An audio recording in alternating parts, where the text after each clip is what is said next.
The following podcast contains spoilers and adult language with a custom flame paint job that you just can't return. This is a message from the Office of Emergency Preparedness. Due to the recent crisis, we ask that you remain in your homes. Do not attempt to communicate or interact with the creatures, even if they are people you know. Lock your doors. Bar your windows. Evil is coming. It's time for Aim for the Head, a horror apocalypse entertainment podcast. And now, here are your hosts, Diana and Steve. Hi, welcome back to Aim for the Head podcast. I'm Diana. And I'm Steve. And this week, we're going to be diving into a brand new series, folks, we're pretty excited about. We'll be covering the Boroughs. This is the newest series being executive produced by the Duffer Brothers on Netflix. And first up, we'll be discussing the premiere episode. Title of the episode is appropriately titled Welcome to the Boroughs. And it's if your first time listening to us, what we do before we get into our individual points on any given episode or movie that we discuss. Usually I like to do a real quick rapid fire, what were our quick thoughts on what it is we just watched. Last week, we covered the classic film Event Horizon. So, back up an episode and listen to that if you're interested in that movie. And I went first. So this time it's Steve's turn to go first. So Steve, what are your quick thoughts after watching episode 1 of The Boroughs? Take it away. My quick thoughts are, I thought we were doing the Red King, so so that's okay. I'm just gonna get out my other notes here. Flip through my papers here. Just whatever, all those cool thoughts I was gonna say about Red King, just throw those away. Whatever. And just so we're aware, listener, I want you to be clear that as we're ramping up to discuss Red King, Steve is the one who texted me and said, I think we need to cover the Boroughs. Well, I believe what I said was we could totally cover it because I was thinking we were doing Red King, and so this came on, and I thought, well, we might cover it, but it'll be later, because we got Dead City coming up, and then Daryl Dixon's coming up, and so maybe at the end of the year, and so I thought I'd just watch him over Memorial Day, and so I watched the whole series, and when I was finished, that's when I said, hey man, we could totally cover this, and then the next thing I know, we're covering it. Yeah, exactly. And what's funny is we were interested in possibly covering it because, on paper, let's look at it. It's executive produced by the Duffer Brothers. We were just coming off of discussing Stranger Things, and we do enjoy that sort of world. And so it certainly felt like a decent fit. It was a new idea. And we sort of, as we were closing out our Stranger Things coverage, we reached out to people, see if they were interested. I think this is one of those instances where a show didn't get a lot of buzz pre-getting started, so we didn't get a lot of feedback from people saying they were interested or that they were going to watch this show. And then it released, and then some people watched it and shared it with friends, what have you. And, it's not a huge commitment to watch, the first episode of a series. And I think a lot of people did that, and then they were totally snagged. So then within a couple of days of me asking again, I think we might cover this next. Would people be holy crap, that post blew up on our Facebook. And so we were like, I guess we're going to cover it. So tell us your thoughts on episode 1 then, because you watched it before we even considered, before we even pivoted to covering it. So you watched it and didn't have to think about it in terms of the podcast. So what were your thoughts when you watched it that first time? I was very interested to see it. You were talking it up, for a good month here on our podcast when we would get to, what's coming up kind of thing. And so I try and stay away from watching trailers of things just because I don't want to be spoiled. Right. So I knew it was out there. I knew it was coming, but I wasn't really seeking out I got to find out about it because I knew based on what you were saying, it's produced by the Duffer Brothers and that it was going to be at least a similar like kind of show where there's something weird going on and you don't really know what it is, and the characters are discovering it right along with the audience. Mm-hmm. And so I'm like, I don't want to be spoiled, so I didn't really watch it. So I went into it, all I knew was who was in it, Okay. and that it's like, okay, and it's old folks, it's older people, as opposed to the Stranger Things where it was all the kids. And Right. so I like I said when we were talking, I mean the whole this episode, but the series in general, and I will really not give any spoilers at all, but I'll just say it's fun. It's really fun to watch. The actors are really good, and they Mm-hmm. do have some decent material at times to work with, and so it's fun, and it's enjoyable, and the episodes shoot past you very quickly, where you're like, Mm-hmm. really, it's over, and that's always a good sign, right? Of But I course. think what I would say is that I really liked it. It was very entertaining. Definitely have a few nits to pick, and I think that the biggest problem I had is that it's very um, I would call it like Stranger Things light. Okay. If I were to compare them, in that that you can see that the Duffer Brothers influence is there, but this is clearly not written by them. It's written by Mm-hmm. someone else, and I would say by the end of episode 2, or maybe the beginning of episode 3, I went, huh, I wonder if they're doing this. And then I thought, I really hope not, because what that was something that I've seen done a bunch of times before in other movies and stories. And then it turned out that's what they were doing. And so that's my biggest complaint. And that's just, Okay. when we get there, we get there. And I am not very, I never try and like solve the mystery 10 minutes in. I like let it unfold around me. It was just a case where I was kind of seeing where they were kind of the breadcrumbs were going. And I just had this thought of like, I wonder if it's, X. And then it turned out, Yes. yes, it is X. And I was just like, oh, okay. So, but that's me. And like I said, I still enjoyed the crap out of it. It was really fun. And we got a lot of funny points. There's a lot of great stuff in this first episode. And the whole rest of the series is kind of like this episode, in terms of they kind of stagger the funny and the serious and the scary and the heartwarming all in there, and it's all, Mm-hmm. you kind of get the whole roller coaster. And so yeah, I think we're all gonna have a good time watching it. I know Yeah. you and I are gonna have a good time talking about it, because there's a lot of cool stuff in here. So again, Wow. overall, I really enjoyed this episode. I thought it was great. I really enjoyed the series. I thought it was great. I just have a few things where was a little, I would have wanted a little more, a little different, but Okay. that's me. So what did you All right. think? Because you don't know what's coming. No, I don't. So just obviously, Steve watched the whole series, so all 8 episodes. Uh, and then when he reached out to me, I watched the first episode, and then I immediately, as soon as it was over, I stopped. Hmm. So I'm going in blind week to week. So don't spoil me, damn it, people. So I've only watched episode 1. So I I have to say, like, I love a good setup. And I think that this was I think they did a good job setting up, like, the place, these people. He's literally in a cul-de-sac, and so the people that are a part of this story that figure most prominent are literally all his neighbors. So it's not like, it's unbelievable that he would become close to these handful of people so quickly. He's literally in a little circle drive cul-de-sac. So it all sort of fits and makes sense. I loved the little tie back to us that he and his wife, that they lived in Chicago. So that was Hmm. really nice. And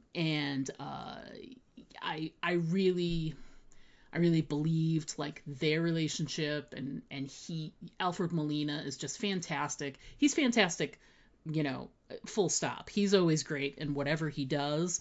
Most of these actors really are great in pretty much everything they do. Um, but in his case, like, I think the levels that he had to hit in that first episode, where he goes from grumpy old man to, he's like the put out, father to his daughter in that like first opening scene, and then, then he's like the, crotchety neighbor, but then he's also the grieving husband with like the PTSD. But then towards the end, he like sort of warms up and things start to change. So he had to go through some journeys in this episode, and he did a really great job of making it all very believable. You got a good sense of like who these people are, how they sort of fit in here. Yes, the Stranger Things sort of nods or influences can be felt throughout, especially with the use of music.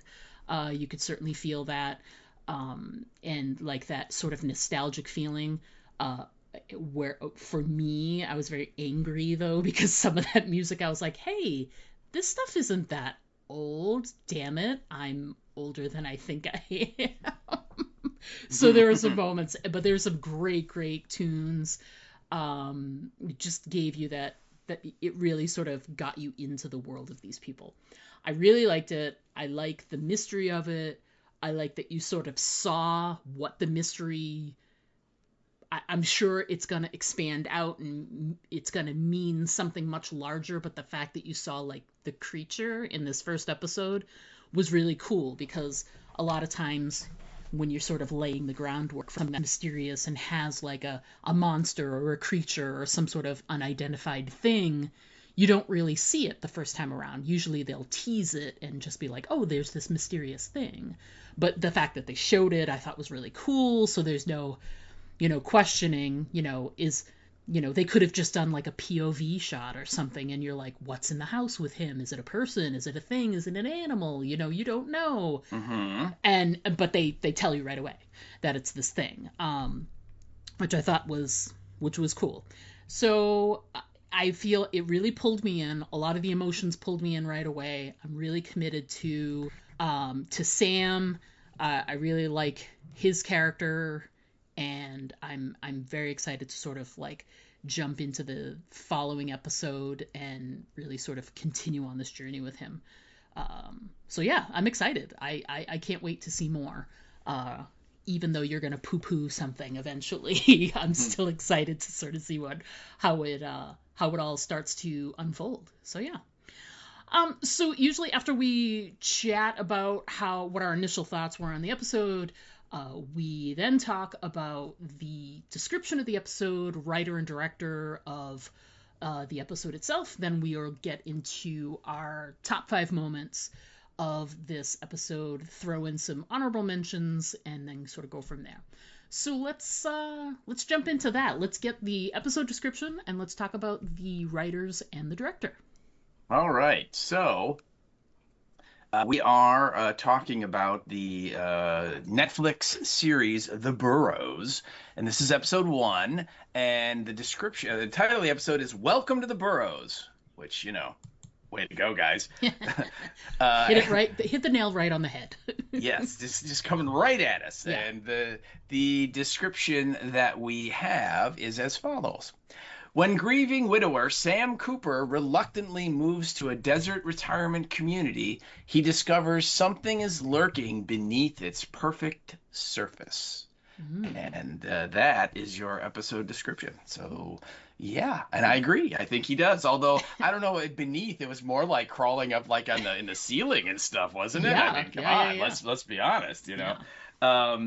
And so let's go to our writer and our director, and we actually have it's 2 writers, and they are 2 guys named Jeffrey Addis and Will Matthews. And if you watch the credits, you'll see that they are executive producers and the showrunners. So, shocker that they wrote the first episode, right? And I believe they write a bunch more of them too. If maybe all of them, I can't remember. I was at the time, since I wasn't really thinking we were going to cover it right away, I wasn't paying as much attention to all the credits at the end as I normally do when we're covering it, so we'll have to see. But anyway, these 2 guys, it's funny because a lot of the stuff that they've worked on a lot of stuff together all in the past already, and so clearly they formed a partnership early on and just kept it going. So they worked on and I think this was a series, and it was a Lord of the Rings thing. It was the War of the Rohirrim, Yeah. and I believe that was a series, right? Yes. Okay. There's so many Lord of the Rings stuff now. It's hard to keep in mind what's series, what's movies. But they were wrote several episodes of that show. They both worked on a movie called Life in a Year, if you remember that. And then they also, that was a movie, yeah. And then the last thing was another TV series, and that was the Dark Crystal: Age of Resistance. I love and abiding love for Dark Crystal, the OG, and so I skipped it. Yeah. Yeah. I know, me too, right? I love the puppetry and stuff of the original, and then when the series started coming up, I'm like, Yeah, I yeah. think I'm good. I was like, So, I'm okay with this. I'm okay with not going back. I'm okay. Yeah, me too.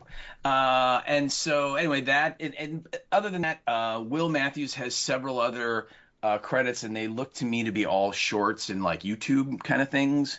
And so I'm guessing that's where when he was just getting going, when he was just a wee lad, and of course then he met Addis, and they when they were on Dark Crystal, and then they've just been working together ever since. But those are your writers. And then our director is this dude named Ben Taylor.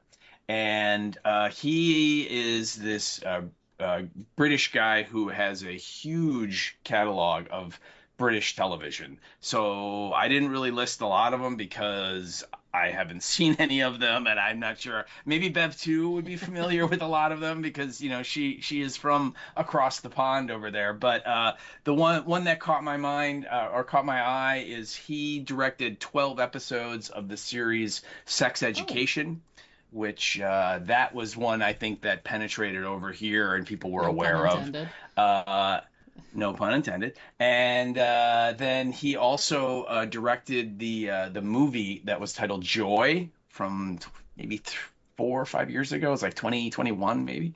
And that I remember when that movie came out, so maybe that's something that people would remember. And then, like I said, he's probably got about 25 television credits, and all of them are British shows that I'm like, yep, nothing. So, but obviously a guy that's worked a ton. He has a lot of experience and chops directing, and I think he did a really good job with this episode, which is first episodes of shows like this are tough because you got to try and establish the world, you got to establish the characters, you got to establish what the kind of the beginning of the plot is, and you got to make it interesting and fun and move along. Right. So it's a lot.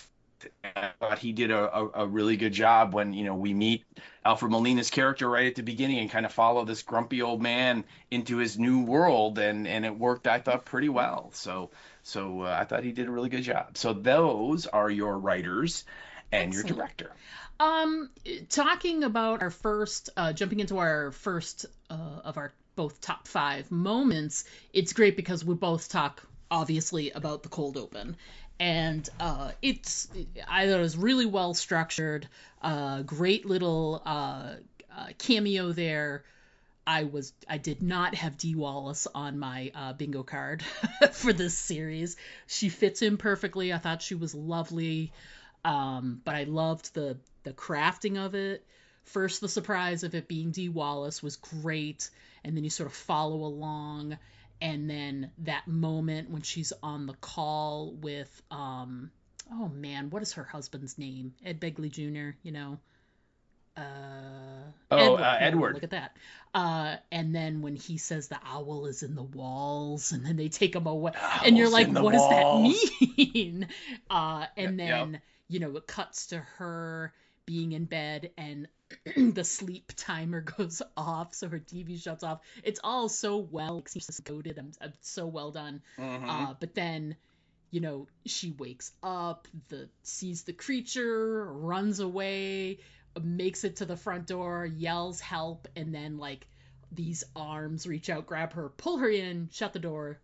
The doorknob breaks off and falls, and you see like it falls right in front of the camera. You get the B for the Boroughs, and then we get the credits. What a great, like, sort of, mouth a gape, like, oh my God, like start to a TV show. I just thought it was just really well crafted and put together, and you included it as well. And what did you think of this cold open? Oh, I thought it was. I mean, boy, does it Oh pull yeah, you in right away, because that right away you're like, oh, there's the monster, cool. so soon. So soon, yeah. And like you said, there's horror royalty right there with Mama well D. done. I mean, we met her. She's adorable and she's hilarious. When we saw her get interviewed by Nick DiGilio at Flashback Weekend a couple of years ago, she was unbelievably Can funny. I just say, if you're listening and you have a chance to go to a convention that Dee Wallace is at, where she would do any kind of panel discussion, her stories are mint. They are so well done. She gives zero F's about like how the past is written or whatever. And I'm not saying it's not flamethrower stuff. She just honest, tells these great funny stories. So if you get the chance, you got to do it. So anyway, yes, back to Mama D. Oh yeah. Yeah, Mama D, and of course the other thing is she gets a little blue. Yeah. So keep that in mind, people. I love the whole, like, you kind of see, like, she's like living like the senior life where she's watching Jeopardy, and she gets like the question about Tennessee, right? She's like, woohoo, and then she's moving on, and she gets the video call from Edward, and then he says all the weird creepy stuff about the owls are in the wall, like you said, and then she just moves on, and of course, don't you just hate it when you're lying in bed and you just kind of like, and then you open your eyes and like literally coming down right at your face is this icky like 9-legged monster or whatever it was with the weird eyes. You're like, ah! Yeah. So, and then she makes the classic horror movie mistake of she gets out of the house, but then she stops right by the door. It's like, no, continue to run, out continue into to the run. street. Yes, I mean, it's like, no, you don't just stand there, woman. What's the matter with you? So, yeah, I thought it was really great, and at first, because again, I was not really doing a lot of research on what this was about and everything, and I just, I knew the cast had a lot of A-listers in it already, and I'm like, ooh, Mama D's gonna be in this. This is no, not gonna happen. So, but like we were talking about before we started, she's kind of the Drew Barrymore from Scream here, and again, it's crafty of the showrunners that they bring in this actor that horror fans are totally gonna know, right, and be like, oh my God, it's Mama D, oh my God, it's the woman from The Howling and Cujo, and the mom from E.T. and all this, everybody knows her, and you're thinking, what, I mean, somebody with that level of creds, I mean, she's gonna be in it more than like, oh, I don't know, 4 or 5 minutes, right? No, that's a negatory. No, she's not, so. Yeah, I think it was a really good way to kind of draw everybody in, get the audience excited. You get a little scare right at the beginning, and of course, there's no context to any of it, so you don't know who she is, you don't really know where she is, and you're just sort of like, huh, and okay, and then you're like, well, I wonder how this is going to come back to us now, because after the credits roll, I mean, they are in a completely different place. They're driving in the car with Sam and his family. So yeah, I really got a kick out of it. I thought it was great.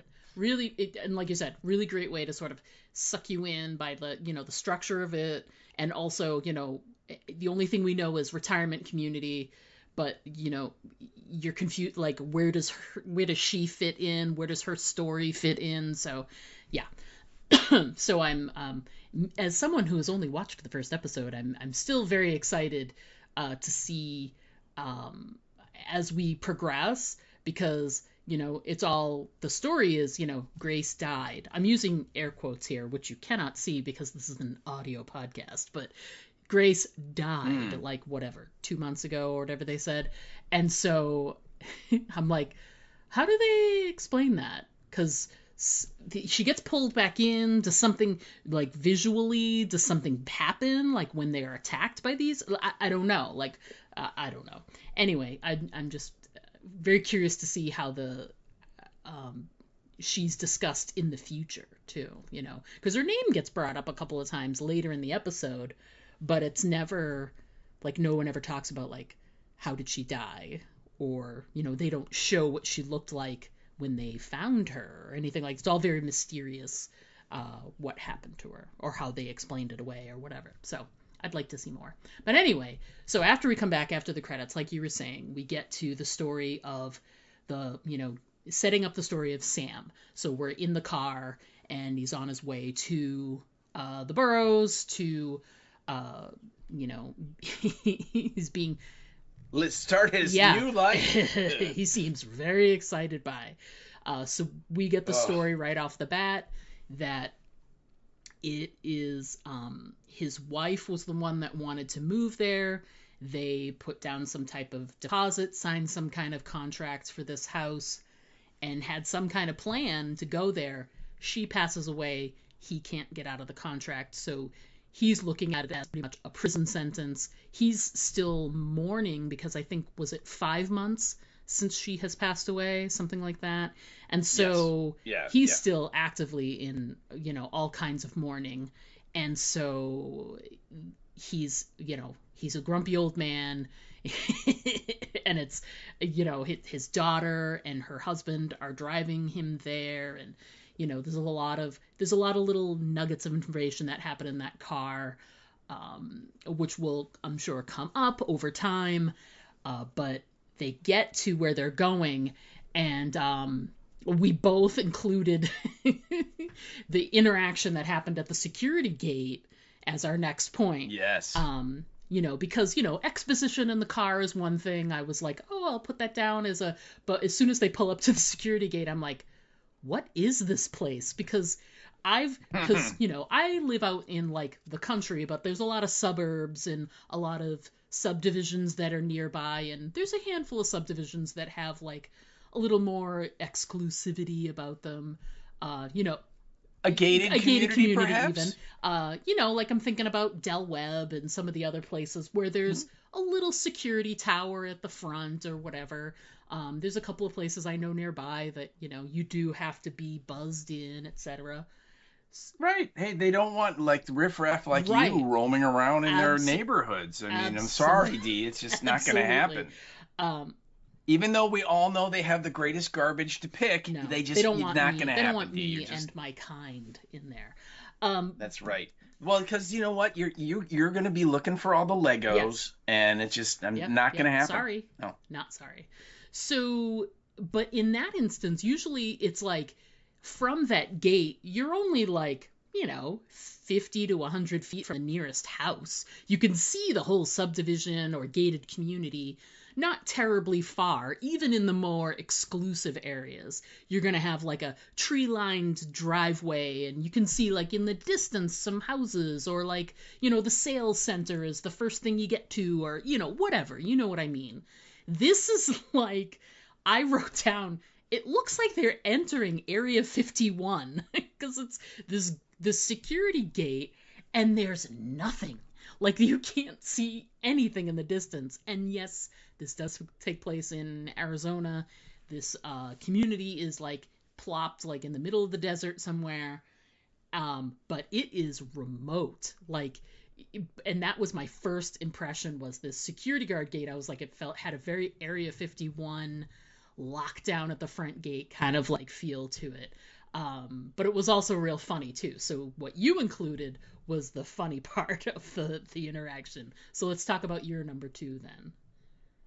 Yeah, and it's funny because there was another very funny bit right before the gate sequence that I almost put on there, but I'm like, only get 5. You only get like 5 or 6. So I did, but I'll cover it anyway because it was great. Where he's Sam, we find out, is a movie buff. And he's watching a movie on his tablet. There's a lot of tablets in this episode. I did. In fact, I might have even included, because the use of tablets that much for things like that is a very sort of senior specific. Like when Mama D is taking her telephone call from her husband, she's taking the call on a tablet, doing the FaceTime on the tablet. And I'm like, oh, this is great. Yeah, like you do. That's awesome. And so he's watching the movie, and like his grandkids are sitting. He's in the back seat, and his grandkids are on either side of him. And his granddaughter's like, "I want to played games, and he's like, I don't have any games on here. And then she's like, Mom, Grandpa won't share. And he's like, oh, fine. And so then she's like, oh, wait, what's like Sam's like pill schedule? Is that a game? And he's like, nope, that's what Granddad needs to stay alive. And she's like, I accidentally deleted it. And he just goes, probably for the best. It was just again, it's great because it's funny, and it just totally sums up how little he's looking forward to going to this place. Yeah. You know what I mean? Where he's like, nope, death is welcome at this point, right? So, but anyway, so he comes up to the gate. They go up to the gate, and they say who they are, and the guard's got the clipboard, and he's like, oh yeah, we're great, welcome, and come on in. And he looks at Sam, and he goes, welcome to the Boroughs, where you'll have the time of your life. And then they drive fast, and Sam's in the back seat, and he goes, ironic slogan for a place where people come to die. And every time he makes like a crack like that, his daughter is like, Dad, Dad, Dad. Oh yeah. And that's Jenna Malone playing a older mother of like two, like middle school age kind of kids. And that didn't make me feel old at all, but let's move on. No, it didn't. All right, whatever. Whatever, old lady Driscoll. Thanks. So yeah, that I agreed. That was hilarious line. And yes, the pill thing, the app was hilarious. The deleting of it was great. Yeah. So my number 3 and your number 3 are great because it's our first initial sort of feelings about the Bill Pullman character, Jack. And he's the first resident that Sam sort of gets to know, and it's one of his neighbors. He's like right there in the cul-de-sac with him. He's his little transition manager first, and how weird was that whole move-in process, and that was hilarious. But he's by himself later and gets like a knock on the door, and Jack comes in and is like, I'm the local welcome wagon, and da da da da. And he's the usual like sort of gregarious neighbor who is a little bit of an oversharer, talks a lot about himself. He's just trying to like get, he immediately starts calling him Sam the Man, and he's very like, he's that guy that just like loves to be a friend. You feel like he's good socially. He's all about like pulling other people into his little circle or whatever. So he's right on Sam right away. Comes with the 6-pack of beer, and and I love how when he like cracks open the beer using the edge of the countertop, which was great. But I love the line he says when he's talking about like his extracurricular activities with the ladies and things like that. And he says, when he talks about, things being tough physically, is like, it's not the gout, it's the sleep apnea that tittles my winks. And I'm like, oh, bro. Oh, so great. You're like, I didn't know I wanted to have this conversation with Bill Pullman as he ages, but here we are. So yeah, I love that line. And then you've got some observations on Bill Pullman. So let's talk about your number 3. Yeah, you're right. I mean, he literally is like the welcoming wagon, right? For the little cul-de-sac where Sam is, and you just get the sense that he's like he's a playa. That he's enjoying every second of his time at the Boroughs. And he points out the 3 pro level golf courses, and all this stuff, and then he talks about the barbecue and all this, and the whole time that he's doing it, when he first comes in, and first of all, I'm like, hey, that's Bill Pullman, that's cool. My first thought was like, wow, Bill Pullman is getting old. He is. And I'm not making this up, I gotta ask you this. As he's shooting these scenes, it's like, did he not look exactly like Robin Williams for most of those scenes? What's funny is I didn't, in the watching of it, I did not have that thought, but with you saying it, I see it. I totally see it. You see it's with the way they did his hair, and I mean, it's I don't know. I mean, but the whole time I'm like, oh my God, if he goes Nanu, it's over, But Yeah, and again, you know, he's a great character in this because Sam is so negative to everything that's going on in the Boroughs. He hates it all. He doesn't want to meet the neighbors. He doesn't want to leave the house. You know, he just wants to kind of like sit there and be grumpy, right? And uh, Yet here's Bill Pullman that is there literally trying to pull him out of his Yeah. shell. You know what I mean? And like, hey man, you got to get out there, you got to enjoy life, and you got to live while you can is kind of his Hmm. message. You know, saying like every day's you know a treasure and all that, all those kind of platitudes and stuff. But yeah, the whole time I'm like, damn, does he look like Robin Williams? So funny. Now that's all I'm gonna see. So yeah, that's interesting. Very interesting. Um, let's talk. My number four is when we are introduced to another one of the members of the security staff. And my first thoughts, and I'm sure I'm not alone here, myself, other watchers, please let us know in your comments. Basically, I feel like Central Casting just made a phone call and they said, listen, we're going to need a David Harbour type for this role. And boy, did they deliver, because he is Hopper light on so many levels. He's probably about like a few inches shorter than David Harbour. He's a little sloppier than he was in the beginning of Stranger Things, but it's almost the exact sort of like smart alecky, you know. Yeah, it's fantastic. And I was already like, this is weird. This is very weird. And I'm like making a face. And then, you know, we're introduced to him as he's sort of called in to Gina Davis's character, Renee, has called him in because there's been a theft at her. It seems like it's like a jewelry making studio where they are. And so, you know, some stones are gone, yada, yada. She wants to make a report on It's red rose quartz. quartz. Thank you very much. Yeah. Rose quartz, and it's worth about $10 is what she says. So she's gonna make the report, or you know, she's making a report or wants to, and he's like, he makes a comment where he gives an example of another resident who wanted to say her car was stolen and forgot that she had let her a friend or her daughter borrow it, or something like Her that, daughter right? or something Yeah. used So it. she's Yeah, like, right. he says to her, I don't want to do a report and have to mark this down to senior citizen forgets or whatever. And he says that, and in my I got all bristly, and I was like, how did he just call Gina Davis, adorable, beautiful, statuesque, gorgeous Gina Davis, a senior citizen? Yeah. Dude. And then I started to feel older again, because then I looked it up, and Gina Davis is 72. Gina Davis turned 70. Yeah. Yes, she So did. yeah. So So yeah. So we got the David Harbour type. He's filling in that slot very nicely.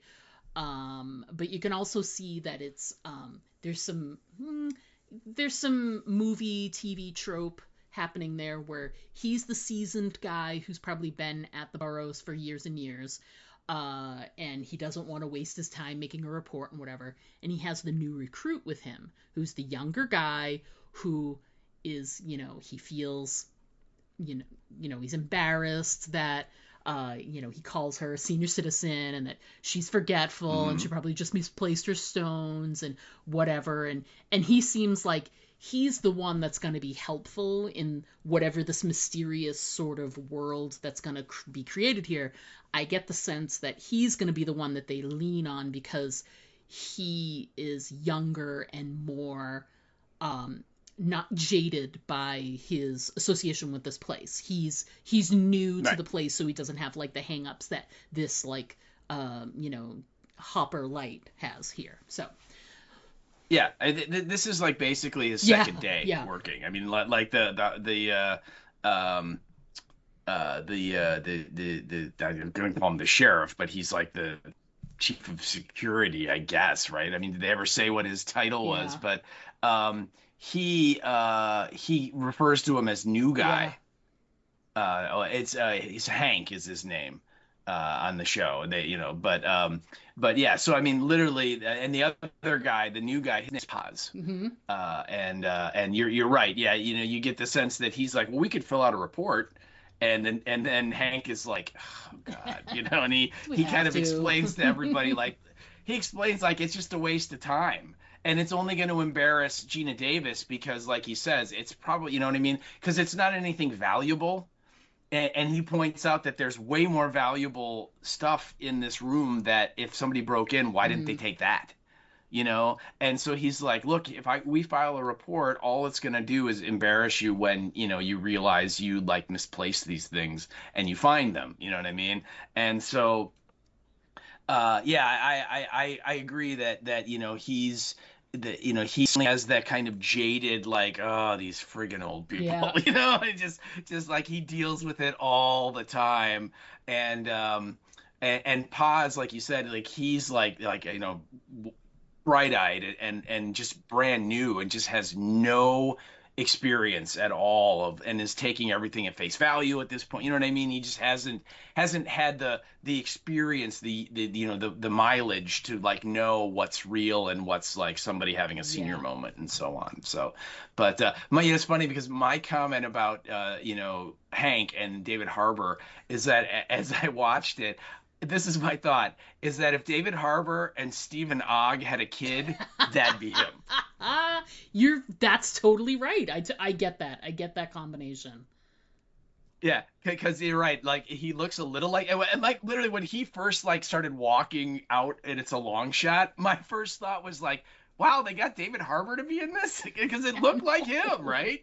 But then you see him and he's much bigger dude than Harbour ever was on Stranger Things, and as he gets closer, it's clearly not. But just the way his head is shaped and the way he had kind of the unkept beard, I got a real strong Steve Ogg Mm, sense yeah. too. So yeah, that would be the love child of those two Oh guys yeah. right there if they could do that. So, but yeah, at the great part about this first episode is that we're all like, what do we take at face value and what do we think is Right. significant? Yeah. You know what I mean? It's like, why would someone steal this kind of basically a worthless Mm, thing? Like she said, it was $10 for like this whole right. bag of it, right? You could go buy another one at the hardware store or the craft store or whatever. And so is that significant? And then you're like, yeah, but the monster ate Dee Wallace like 5 minutes ago, so Yeah, maybe we don't it know is, what's so significant yet. right. So yeah, but yeah, again, I love the David Harbour when you type that note because I'm like, yeah, I think so Oh yeah, too. he's So it's so crazy. If someone watched Stranger Things and then watched this and didn't see it, I would ask that they please go get their eyes checked, please. yeah, turn in their Yeah, driver's no, license. yeah, Absolutely. unacceptable. Moving on. Let's talk about your number four because it's the one place where we actually split. I talked about one scene with Gina Davis, but you Hmm. referenced a different scene. So let's talk about that scene, which was great. Yeah, it's kind of how Sam starts meeting his neighbors, and it's really more out of like necessity than he has any genuine desire to be Hmm. friends. And we right away, like the first morning that he's there, he's woken up really early because Gina Davis goes out to her car, which is this like big ragtop boat, awesome old like 60s convertible car. It's Right. awesome, and she gets in and she like has a real hard time starting and it's very loud and it wakes Sam up. And so he like looks out the window and sees her and she gets it going and she drives away and he's just like, "Rah, rah, rah, rah, rah," because he's a grumpy old man. And so then the next morning it wakes him up again and she can't get it going. And so literally he comes marching out there with his toolbox and he's just like, open the hood. She's like, oh, hi. And he's like, yeah, open the hood. And so, she's like, are you a mechanic? And he's like, I'm an engineer. And she's like, well, close enough. And he does something real quick and he's like, all right, give it a try. And it starts up. And then as soon as it starts up, he just turns around and walks away. And she's like, hey, thank you. And he's like, I didn't do it for you. I did it so I could get some sleep. And she's like, you know what, just say thank you. Just say you're welcome. And when people say, and he does, he kind of looks at her and then she goes, here's the tip. when somebody says thank you, you just say you're welcome. Instead of being a snippy little bitch, the other person will happily go on their way, and you can go back to doing what all grumpy old men love to do, be alone. And and it's so great. And then he looks at her and he kind of thinks about her and he goes, "You're welcome." And she's like, "Was that so hard?" And then she goes, racing off in her car. But I thought it was a great, again, a real funny little exchange. And we're kind of getting to learn who Renee is, which is Gina Davis's character, and that she's got some sass. I like it. I like that she's sassy. I also like too that when Hank comes into the classroom where she's teaching everybody to make jewelry or whatever it is they're doing, she sees him and she's like, no, I specifically told the Siri thing to send anyone but you. So like clearly they've had run-ins already, and he is not her favorite at all. He even said so, like on his way in, when he is like, she's gonna be like a certain way, don't get drawn in, like she's a pain in the butt kind of thing. And I'm like, oh God. So these people have obviously gone to blows before in the past. So let me ask you, because we don't have this as a point, but what when Sam, like he goes to like the main building to try and get an appointment with the guy that runs the place, and because he wants to get out of his contract, basically. And everyone says you got to see the man at the top for that, and that's this guy named Blaine Shaw. And oh my God, is that like the most generic name ever? I mean, that's not a name, that's a major appliance, I know, right? And so he's there, and he has this like weird episode where we learn more about his wife and how she like kind of like has like a stroke or something like right in front of him and dies, so we learn that like when she died, it was like completely out of left field. It's not like she was sick, and had some, icky thing that was eating her away. And, this was kind of going to be their center. I mean, she was in the prime of her life and was very active, and, they were happy and doing stuff. And then all of a sudden she's gone, right in front. And he has this little freak out about it. And he kind of, like the woman at the reception's desk he's looking at, and then he like starts seeing his wife in the room, and I mean it's really weird. And then he leaves and he goes home, and when he goes home, it's like, if that's not bad enough, you go home and then you find out there's somebody in your house. I love too, like when I first watched it and he goes in and walks in, I literally before he goes in the other room and comes out and spots Edward there. He walked in and walked past. I went, is that a person on the other side of the room? And I'm like, cause he's there. And I like paused and rewound back, and I'm like, it is a person. And then I let it play out, and he comes back out, discovers Edward, and that's who it was. But I just thought it was really well filmed that way. Cause if you weren't paying attention, you wouldn't see it. But if you're paying attention, you're like, oh my God, is that a person in his house right now? Like, that's so creepy. Yeah. Oh, yeah. And he's like knocking on the wall, right? And with a knife, like you do. And so of course, when he turns around and he's got like the Michael Myers starter knife there, and of course Sam's like, uh-oh, and he gets like slashed in the arm a little bit, so he gets cut a little bit, and then then of course and we find out that Edward is like in this place called the Manor, which is like a place where like people that need a lot of attention go. That are like have dementia or Alzheimer's or stuff like that, where they can't be by themselves. They need to have someone kind of there keeping an eye on them, and like a whole bunch of doctors and Hank and show up, and they're like, Edward, wow, come with us and all this stuff. And then then it cuts to the next scene, and Sam's getting his arm bandaged by a paramedic, and Hank comes up to him, and this is what I want to ask you, because Sam's like, why aren't the police here? why Right. aren't we, doing all the stuff, and he's and Hank's like, well, this isn't a town, and so there is no police and there's no schools or anything. It's just, basically you got like the county sheriff, but those guys are kind of stretched thin doing everything. So, we like to handle stuff on our own, and I really don't think we need to call them. And he's like, somebody broke into my house and attacked me. Talking about, and he's from Chicago, but my question is that in two instances here in episode Hmm. 1, Hank is like, do we really need to like make this official and do anything? And I'm wondering, did that seem a little weird to you, or were you just like, this is a guy that just is lazy as crap and just knows that none of this really means Uh, anything? yeah, I have an opinion here. And yes, Mhm.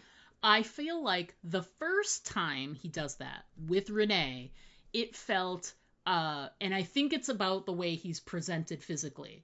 It's presented as Mhm. he's just lazy, and that's in the first one, and you're like, oh God. But Right. then when it becomes a pattern in the second time after Sam is attacked, and he's like, oh, we don't want to have, then it felt more corporate. It felt more he's doing what he's told. Like, how Mm. many, like, and then we find out, not to, whatever, but they made the comment about how a bunch of community members were banned from the community center because of an orgy, and Wally turns out to be one of them. So it's like, when they said banned, I was like, oh, were they kicked out of the whole community? No, they were just kicked out of the community center.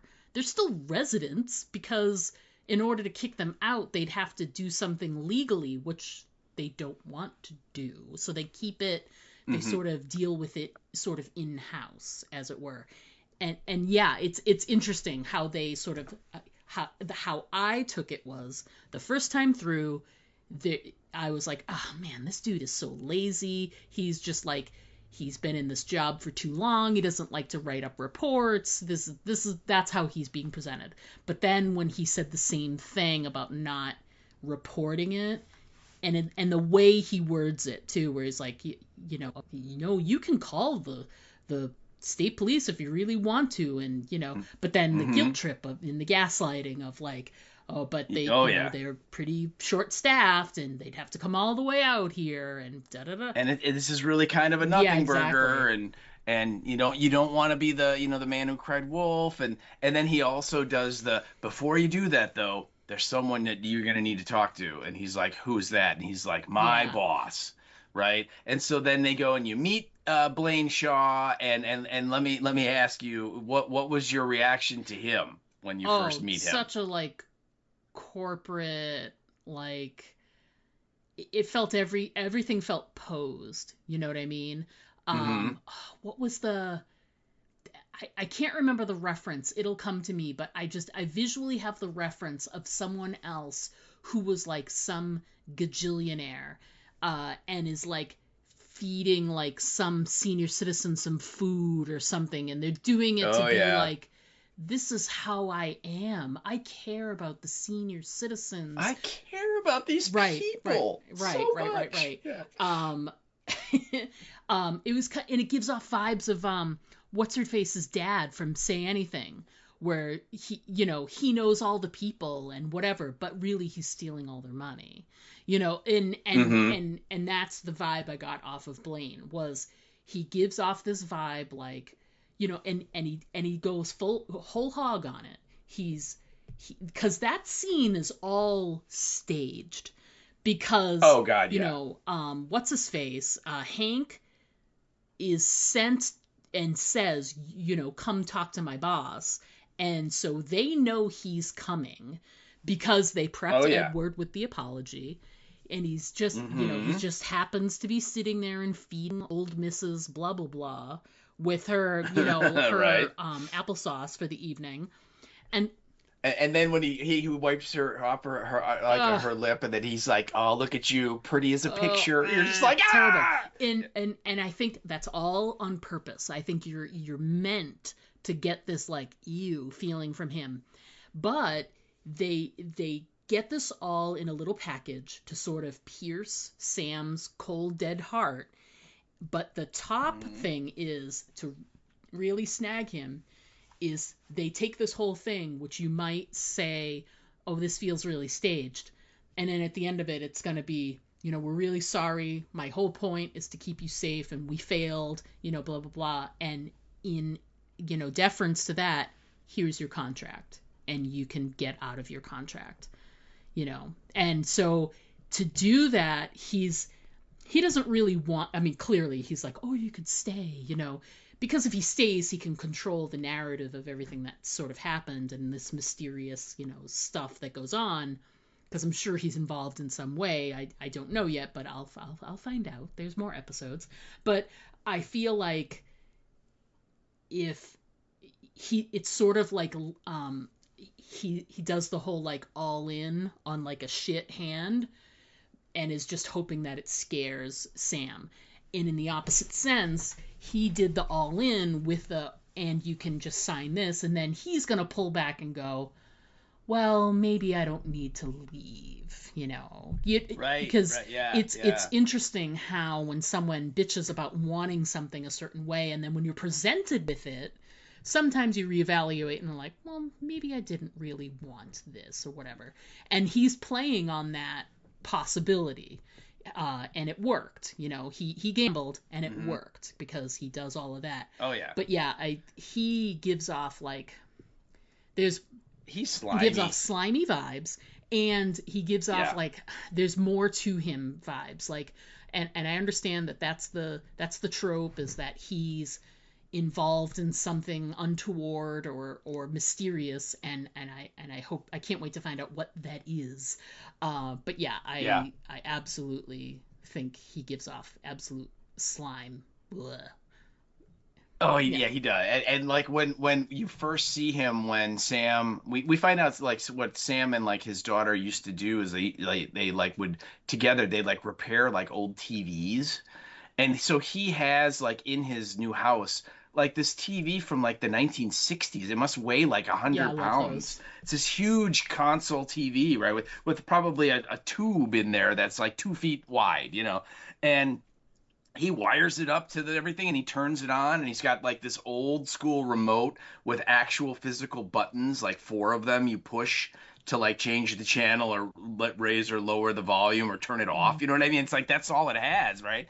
And he sees this commercial for the Boroughs, and there's Blaine, and I mean, let's be honest, the dude's an incredibly beautiful looking human being, right? I mean, his hair is perfectly coiffed. And, he's incredibly, handsome, and he's built, and he's dressed really great. And then he's got his wife next to him, and she's the super babe, right? And he's just like, hi, my grandfather established this place back in 1950, and the whole thing, when I watch that, I'm just like, what a douche. I mean, you know what I mean? And so, yeah, my first reaction when I saw him was, I don't know what he's involved with, but do not trust this guy, because he, it just rubs me the wrong way. Absolutely. Yeah. Yeah. And like you said, the way he plays Sam by like, he hands him that little folder, and he's like, I had our finance guys look at your contract, and based on Edward attacking him and everything, he's like, if you want out, I totally understand. You just have to sign this. And then he's like, but you could always stay. He's like, I know it's a long shot, but this place is pretty great. And he's like you said, he's kind of playing on Sam's, sensibilities of like, Sam's kind of like realizing, man, maybe I'm being kind of a dick about wanting to get out of my contract here. These people are bending over backwards trying to, make me, kind of feel wanted and belong, and maybe I should, you know what I mean, as opposed to just like run. Yeah, I know. Run. Yeah. So, but yeah. Anyway, I just wanted to ask you about those two things, because Hank does twice kind of say, yeah, I don't really think we want to do anything official. Yeah. Which again, you're like, okay, that's odd. That's right? a red flag. That's odd. That's a good one. Yeah. And then then we meet the guy, the owner, Blaine Shaw, and again, like I said, he just right away, when I first saw him, and I know it's funny because the actor that plays him is this dude named Seth Numrich, and he played this character named Suitcase in all of the Jesse Stone movies that Tom Selleck made. If you've ever seen any of them, Jesse Stone was this uh, character in a whole series of books, I think written by Patterson, and Tom Selleck like bought the rights to it and made a whole bunch of them into movies. And on that show, Seth Numrick, he's like the nicest, greatest guy. He's his deputy and he helps him out and he learns, and Jesse kind of teaches him a lot because Jesse's this, LA cop that moves to this little town on the East Coast, and he's the sheriff and everything. But anyway, it's just really weird to see that guy is now like, number one, Lord God King douchebag, in this show. So, but anyway, let's move on to your next point. So my next point, my last point, and also your last point, we get this great barbecue scene, which is great. He meets the neighbors, and at the, he has a moment, he has another freak out moment, runs away, but then he ends up talking with Jack. They have this really great moment where he bonds and they laugh together. It's really great. It's a fantastic ending to the episode. And one would think that would be like, that's a great way to sort of like, he goes inside, he makes the phone call and says, I think I'm going to stay. I don't need the contract. And he does these little things where he takes the cover off the couch. He starts opening up some boxes and taking out some things. He fixes the doorknob and makes that like a permanent thing. So it feels very permanent. And you're like, great. And you think like, ordinarily, most TV shows, like, that would be the end of the episode. Oh, great. He really likes it there. It's going to suck you into the next episode. That's not the end of the episode. So... No, that is not the end of the episode. He goes to bed, and he wakes up at 3 o'clock in the morning, and I'm going to say that I think this tiny bit of, like, I call bullshit on, which is, it takes a lot for me to be woken up in the middle of the night. And a lot of that is, unless I have to go to the bathroom, that's different. And a lot of that is, I am so used to the white noise of a major city that things like, and it's quiet out by where I live. So if a car drives by or, a big like lifted truck with like a really loud engine drives by at 2 a.m, my brain doesn't hear it. My brain is trained to sleep through, sirens and things like that, just from living in the city almost my whole life.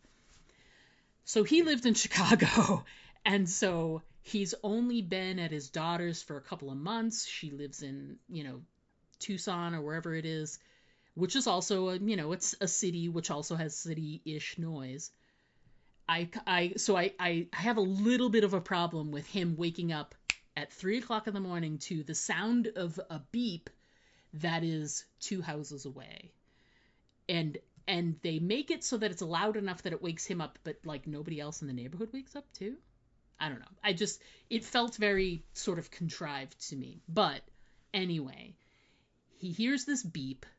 It sounds a little bit like, at first I was like, is it I thought maybe it was a smoke alarm or something like that. That's the sort of tone that it was.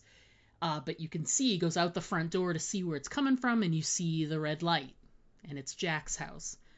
And he goes over, and now we already had that sort of story from before when he was talking about his sleep apnea, that if anything happens with the flow of air or oxygen, the red light comes on. He's like, and then I'm dead, And so we know that it's his sleep apnea machine. Something's happening. So something bad is happening to Jack. And he tries knocking on the door, and there's no answer. And so he breaks the glass to go in and see what's going on. Which is pretty bold, considering he just sort of got connected with these people. But I think he just went with instinct, because he said that thing about the, in a red light and a beep like that, doesn't bode well. So he went with instinct, and he breaks in and goes. And then he opens the door to where Jack is, and there's this great sequence where he can see that there's something, like the red light keeps flashing, so you can only see a little bit at a time. And as he's walking in, his foot pulls out the headphones. Jack was listening to music, and he pulls out the headphone jack, and then it startles whatever it is that's on Jack, because you can't really make it out because it's dark, and it just keeps going like red blink off, red blink off, so you can't really see what's happening. You're confused.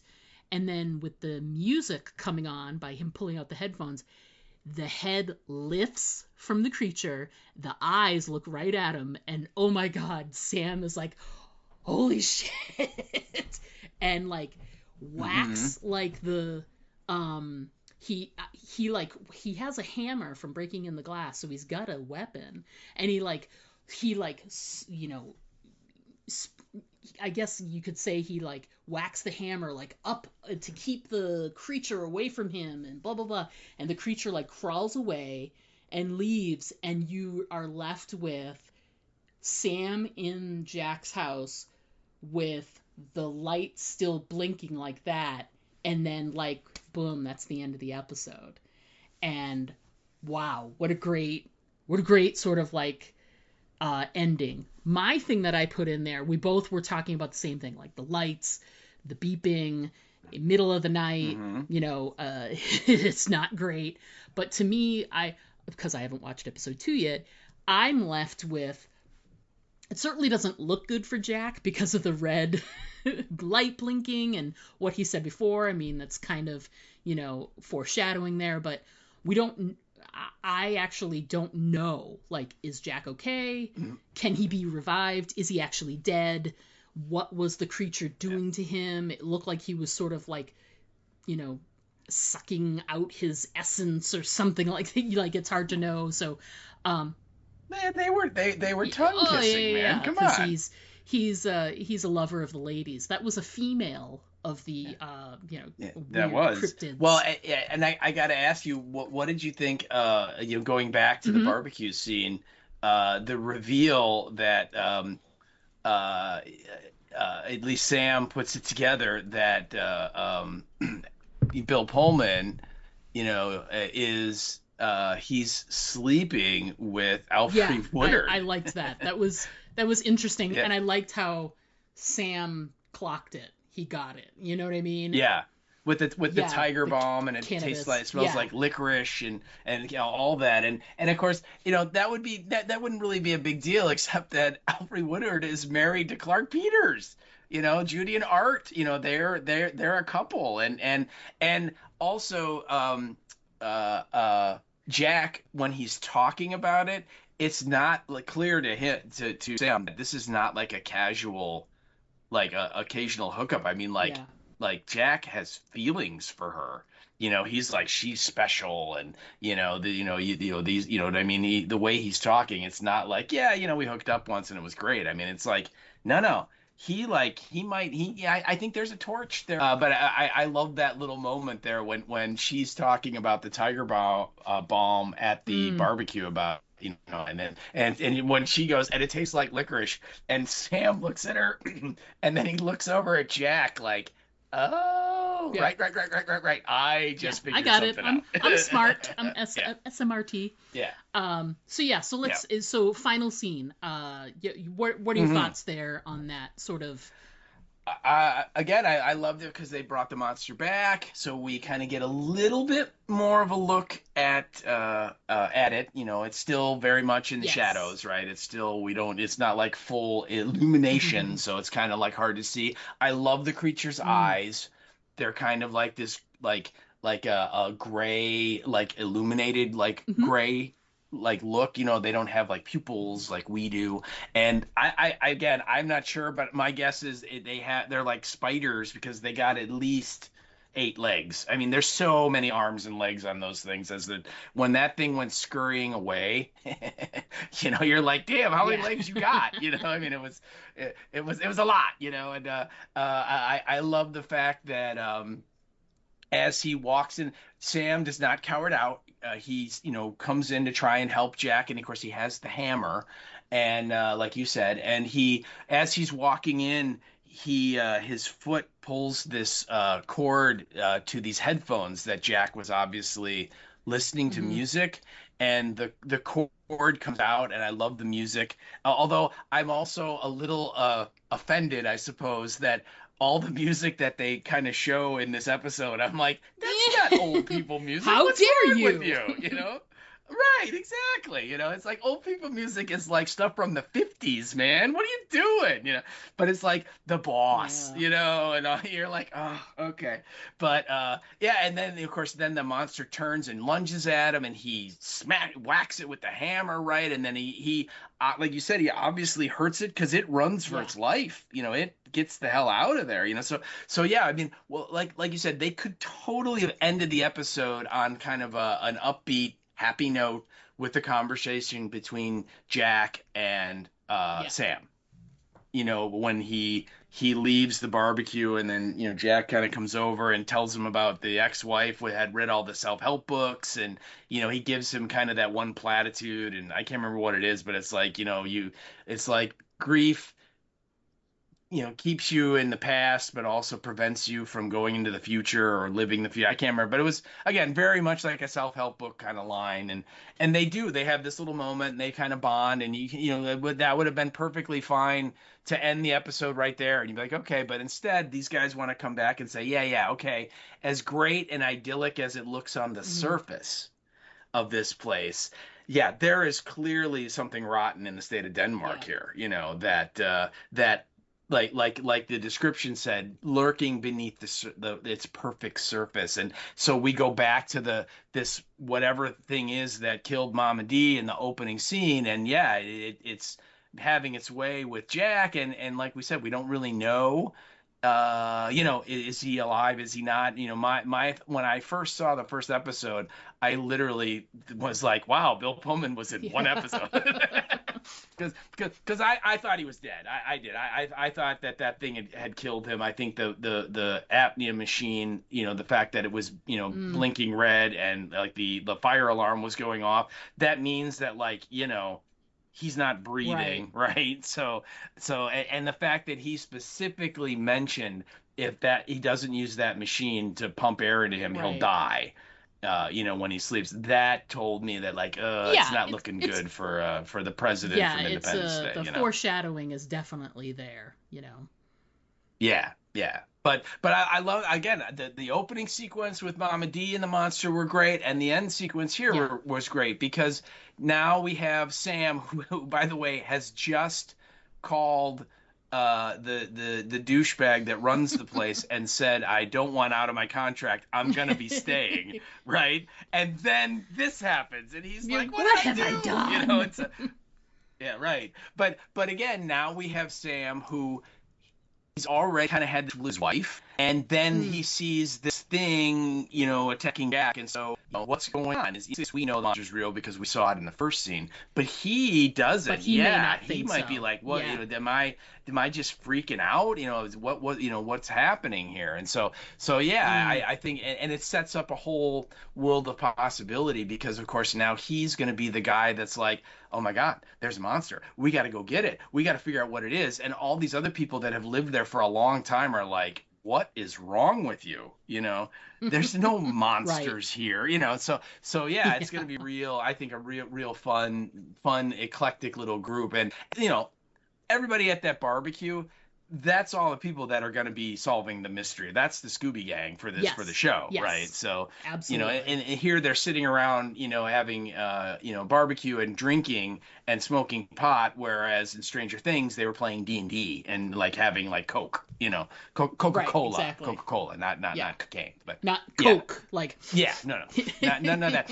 Not No, nose no candy. Tudaruskis. No, I'm talking about Yeah. a soft Yeah. drink. So yeah, but anyway, yeah, I'm like I said, when the first episode ended there, I was hooked. I'm like, oh, okay, I'm gonna enjoy this, because like I said, got an amazing cast, and it looks great. And like I said, I love moments in the writing and the direction were excellent, and it made me laugh, and it made me a little upset when I saw, certain people, and I'm like, I don't like you. And then at the end, it kind of has this weird, what's going on here vibe. So yeah, so yeah, I like I said, I thought this first episode was really good at kind of whetting the appetite and bringing you like, at least, most people, I would imagine, at least went to episode 2 at a minimum, just to be like, all right, let's see what's going on, so just the way it ends, you feel like you want to see like what happens next, yes.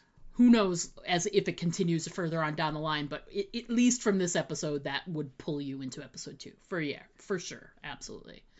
So let's chat a little bit about our honorable mentions. Mine, I already talked a little bit about one of mine where I said the use of the tablets.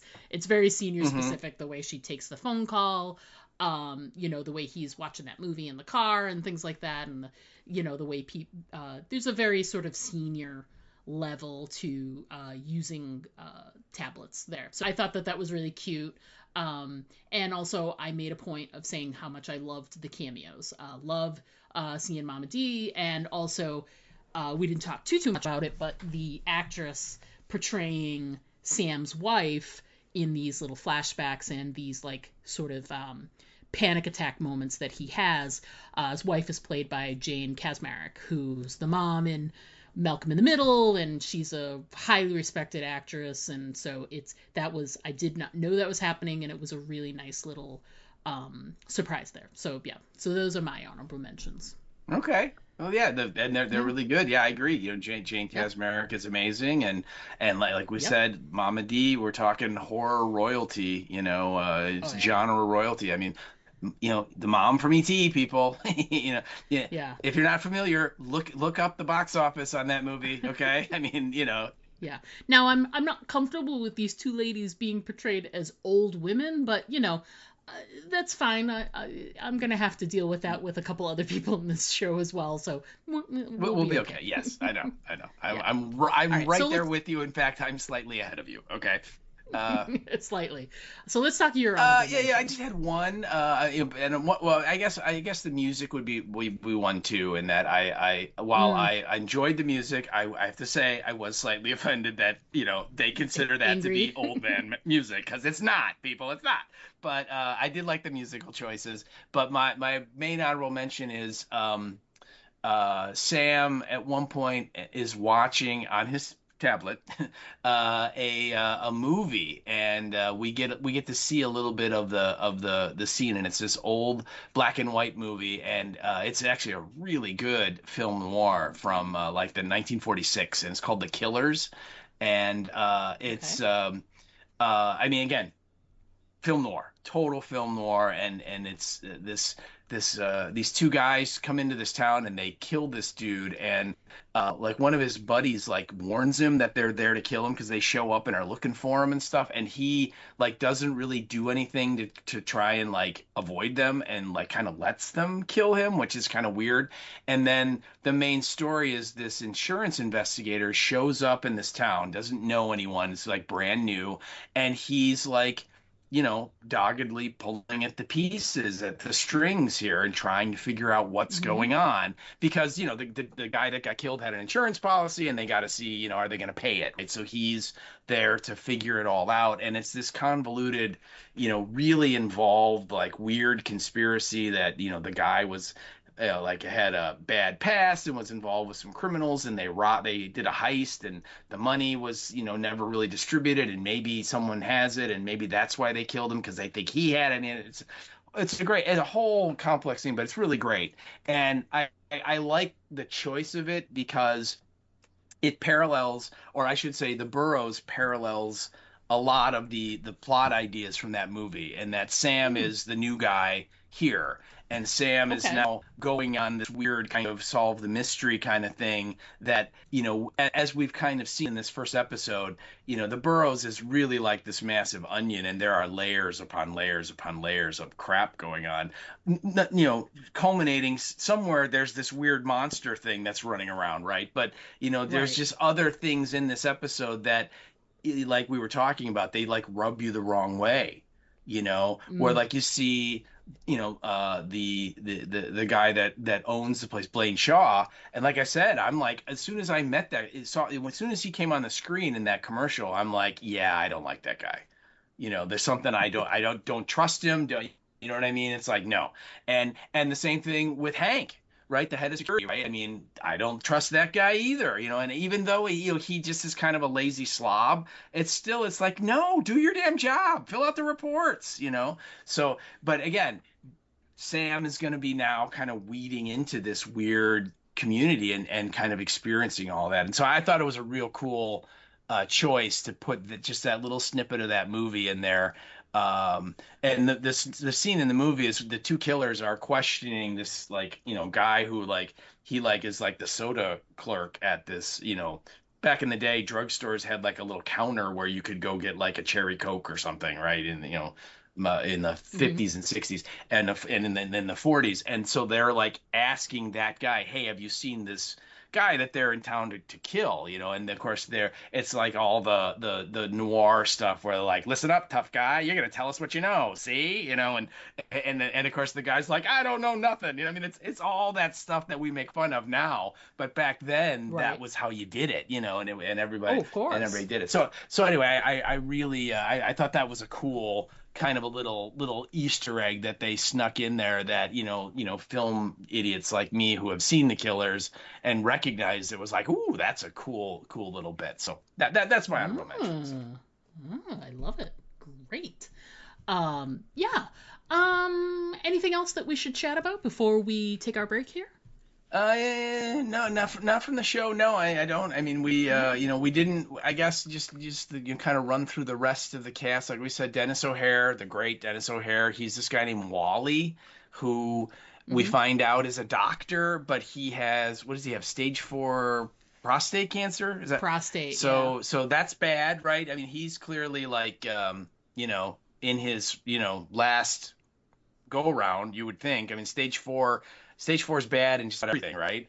Um, and then we have Judy and Art, and that's the married couple, and she's a former journalist, and I'm not sure what he is, but he's like always smoking weed and is just like he's doing yoga, right? He's listening to Santana early in the morning and all that. So but they seem to be an interesting couple. And then we have Renee, which is Gina Yep. Davis, and Renee is you get the sense that she's a little younger than the other ones, I guess. I don't know. I mean, I guess they're all maybe the same age. It's hard to tell, right? But she Right. certainly has more like yeah, like energy. She's up and doing stuff early in the morning. She's teaching that class. And when they first showed her, I thought she worked there, Yeah. because she's running that little thing on how to make the jewelry or whatever they were doing. And I'm like, oh, okay. So she's like, maybe she lives there and, she like is teaching or working there for a little while, whatever. But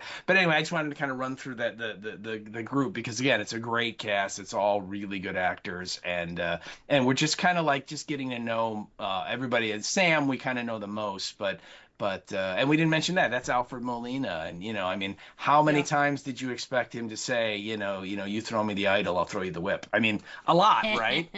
The whole movie, Right, pretty really. much. I expected Yeah. him to have the Episode, I tarantulas mean. all over his shoulders, so uh Oh, yeah. but yeah, anyway, so great cast. That would be my other Yeah. other thing. So yeah, like I said, I thought this episode was a lot of fun, and I had no problem letting that little bar run in the play next episode and be like, yes, please.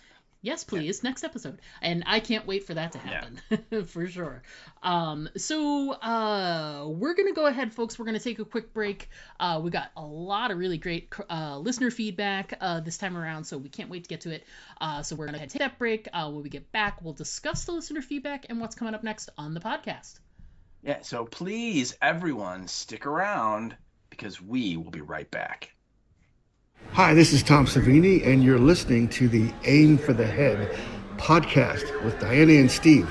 And don't forget to always aim for the head because body shots just don't work. Hey there, this is Greg Nicotero, and you're listening to Aim for the Head podcast with Diana and Steve. And don't forget to always aim for the head because body shots, they really just don't work.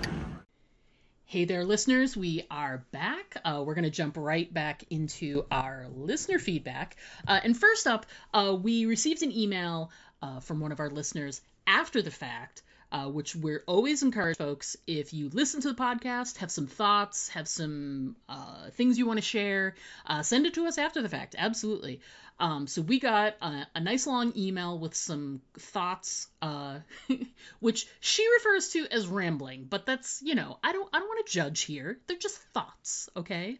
But we got a nice long email, I think first time email, from one of our listeners in regards to our last podcast, which was Event Horizon. So this is the email from Genocide Doll, who that's their handle. I have no idea what their Christian names are, but that's how they want to be known. So Genocide Doll. And they write in and say, just finished the episode on the Event Horizon movie and giggled a bunch because it took me back to my younger years. I loved that movie and always thought about it as, in quotes, space Hellraiser, which I think is a very apt description. But the puzzle box was the ship. Unfortunately, you can't solve a ship, but it can be blown up. I always thought Dr. Weir had a strained relationship with his wife, who seemed to be dealing with depression and neglect in the sense that he loved his work more than he loved her. This led to her suicide, and because he wasn't there for her, he carried the guilt, but it could also be the case that regardless of his actions, she would have done it anyway. I always got the sense that this was a long time coming on her end, and he found her body, which haunted him and burdened him with guilt for not saving her. Captain Miller also carries a lot of guilt and haunting trauma, having watched a man, one of his crew, burn to death. This death couldn't be avoided without taking out everyone else, but guilt and trauma did leave its mark. With Peters, her guilt and trauma came from her child getting sick or suffering some type of accident, be it caused by her actions or not. I always thought it would be worse for her to actually be pretending that the boy was alive and with her ex because she couldn't deal with the reality. Maybe she caused an accident that crushed the boy's legs or paralyzed him. Because remember, the image of his legs is very prominent. There's something wrong with them. She continues on and says, it's been a decade since I actually watched the movie, and I've forgotten a lot of the details, but I feel like the haunted people died in ways that mirrors the way their, quote, loved ones did. Weir died by 1,000 cuts, but didn't want to go alone. His wife died from cut wrists because she was alone. Interesting. Peters died from severe bodily damage because she wasn't paying attention to anything except her ghost son, who, I think, actually died because she wasn't paying attention to him and he fell off a cliff or something because mom was busy with space or just wasn't looking. Miller didn't die because he got a second chance to save someone and forgave himself. As for the others in the crew, they didn't have soul-crushing, haunting trauma for the hell ship to torture them with, so it was hard to get weird in the fashion way with imagination and sharp objects. Maybe the ship did cross a variant of some kind of hell dimension, but it only had power over people who were already living a form of hell. Interesting thought. Many believe true hell is actually your own guilt and pain that you carry around and never let go of. Hell is everything that makes you miserable, and misery loves company. So Dr. Weir did everything he could to make everyone else as miserable as he felt. My rambling thoughts at 3 a.m. Wow. There you go. So those are some really cool thoughts. Genocide, thank you for writing in. And thanks for writing in at all. I mean, like I said, I think it's the first time we've heard from you. So first time, long time listener, first time caller kind of situation. But those are some very interesting rambling thoughts. And I think you've got a point there. I think this was one of those situations where someone's previous trauma made them more susceptible to the, and I'm using air quotes here, the power of the ship. or the puzzle, as it were. So yeah, I think that that's all very valid, and sure, maybe rambling thoughts since it's 3 a.m., but also very valid. So yeah. But thanks for writing in. I'm glad that I caught your email and was able to add it to our notes so we can make sure that we talked about your thoughts. Absolutely, here. yeah. And I gotta say, I love the suggestion that Peter's son has died, and yet she still kind of has this, like, it's like doing the charade of, like, I got to go take care of my boy. And, like the videos, like the party scene when she's watching on a tablet, interestingly enough. You see like the birthday party and the son's in the wheelchair and stuff. That could have been like, 5 years ago. And like she's just watching it over and over again because she's, feels so guilt stricken because, the kid's dead now or something.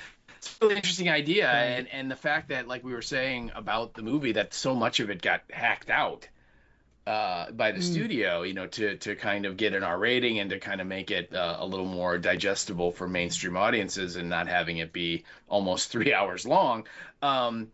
Maybe that was in there. Maybe that was something that we didn't get to see because, you can still watch the story. It's not like that's a extremely, integral plot point. It's just more of an interesting background point that would explain a little bit more about that character. And so again, I could totally see that as something of, hey, we need to get rid of that scene. You know what I mean? So, but anyway, yeah, very cool thoughts on the movie, and obviously this is a movie that Genocide Doll likes and has seen multiple times, although not in a while apparently. But they've seen it enough that they were able they kind of considered a lot of possible information about these characters. So yeah, very cool. Yeah, awesome. Thanks again for writing in. And like I said, I'm glad I caught the email. Wanted to make sure to share it and impress upon everybody else. If you listen to this and you have thoughts about Event Horizon, you have thoughts, additional thoughts that we didn't bring up about episode 1, write in and we'll include them next week. Absolutely. So thanks again for writing in, Genocide. We hope to hear from you soon. Yeah, absolutely. Please keep writing in about other stuff, please. All right, moving on. Now we're on to the Boroughs. So this is the episode we just got done discussing, episode 1. And our first bit of feedback comes from one of your sorority pals, Becky Corliss. No sorority. We were in I think, did we do chorus together, Becky? I think we did. Okay. Yeah. But yeah, Becky's a college pal. Oh my God, you guys were totally alpha fees. It's fine. You don't have to hide it. It's okay. It's okay, D. It's okay. We all make mistakes. All right. So she sent this in via the Facebook, and she says, "Yes!" Exclamation point! Exclamation point! Exclamation point! I think it's great. And then she goes on to say, "We are 3 episodes in." And then she goes, "So far, I'd say it's got vibes definitely of Stranger Things." And in parentheses, she goes without saying. And then she goes on to say, "With a sprinkle of the Goonies at a retirement home, little X-Files, and a hint of Cocoon." And then she goes, "Just my take so far, really enjoying it." So yeah, and I think you're not wrong. It does a lot of, yeah, I could totally see where you would get that impression. So absolutely, yeah. So and I'm glad you're enjoying it. So that's good too. So yeah, thanks for writing in, Becky. I sort of grabbed your thoughts off of a different post. So if you're listening in and you have more thoughts as the season progresses, please send them in. We'd love to hear. Absolutely. From you. So next up, our faithful listener Barbie Allen wrote in. Hey Barbie, what's up? Mm-hmm.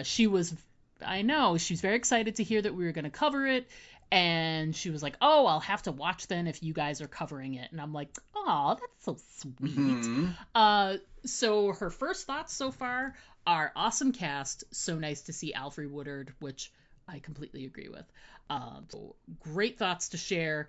And Barbie, I hope you watch the whole season and give us some thoughts each week. We'd love to hear from you. So I'll reach out and see if you got anything to say about episode 2 for us for next week. So yeah. Thanks, Barbie. Good to hear from you, my dear. That's awesome. Thank you so much.